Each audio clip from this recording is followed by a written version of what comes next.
وہ نعت کہ جس کے شاعر پر نبی کریم صلی اللہ علیہ وآلہ وسلم نے مدینہ منورہ میں داخلے پر پابندی لگوا دی۔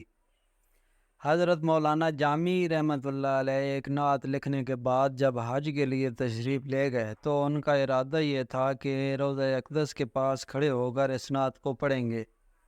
چنانچہ حج بیت اللہ شریف کے لیے تشریف لے گئے اور حج سے فارغ ہو کر مدینہ منورہ کی حاضری کا ارادہ کیا تو امیر مکہ کو خواب میں نبی اکرم صلی اللہ علیہ وآلہ وسلم کی زیارت نصیب ہوئی۔ آپ صلی اللہ علیہ وآلہ وسلم نے ارشاد فرمایا کہ اس کو یعنی جامی رحمۃ اللہ علیہ کو مدینہ طیبہ کی جانب نہ آنے دیں۔ حکم سن کر امیر مکہ نے اعلان کروا کر مولانا جامی رحمۃ اللہ علیہ کے مدینہ میں داخلے پر پابندی لگا دی۔ مولانا جامی رحمۃ اللہ علیہ بڑے پائے کے عاشق رسول صلی اللہ علیہ وآلہ وسلم تھے۔ ان کے دل پر عشق نبی اکرم صلی اللہ علیہ وآلہ وسلم اس قدر غالب تھا کہ چھپ کر مدینہ طیبہ کی جانب چل پڑے۔ کچھ سیرت نگار لکھتے ہیں کہ قافلے میں ایک صندوق میں بند ہو گئے، لیکن پھر بھی امیر مکہ نے جانے نہ دیا۔ اور کچھ لکھتے ہیں کہ بھیڑوں کے ریوڑ میں ان کی کھال اوڑھ کر چلتے چلتے مدینہ طیبہ میں داخل ہونے لگے، پھر بھی نبی پاک صلی اللہ علیہ وآلہ وسلم نے نہ آنے دیا۔ جب دوبارہ امیر مکہ کو نبی پاک صلی اللہ علیہ وآلہ وسلم کی زیارت ہوئی اور فرمایا کہ جامی رحمۃ اللہ علیہ کو میرے روضے پر بالکل نہ آنے دینا۔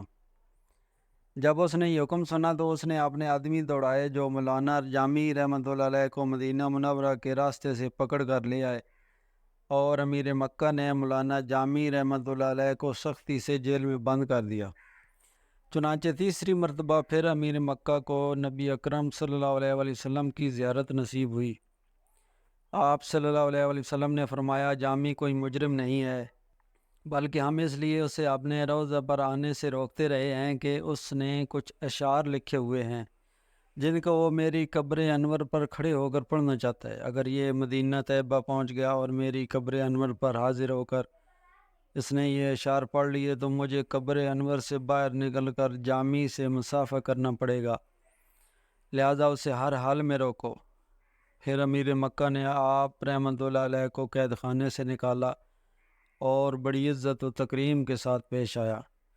پھر امیر مکہ نے مولانا جامی رحمۃ اللہ علیہ سے پوچھا آخر وہ کون سی نعت ہے جو آپ روضہ رسول صلی اللہ علیہ وآلہ وسلم پر سنانا چاہتے تھے؟ مولانا جامی رحمۃ اللہ علیہ نے روتے ہوئے یہ چند اشعار پڑھے: یا رسول اللہ، آپ کی جدائی میں میرا جسم بیکار اور جان پارا پارا ہو گئی ہے، گناہوں کی وجہ سے دل نیم مردہ اور آوارہ ہو گیا ہے۔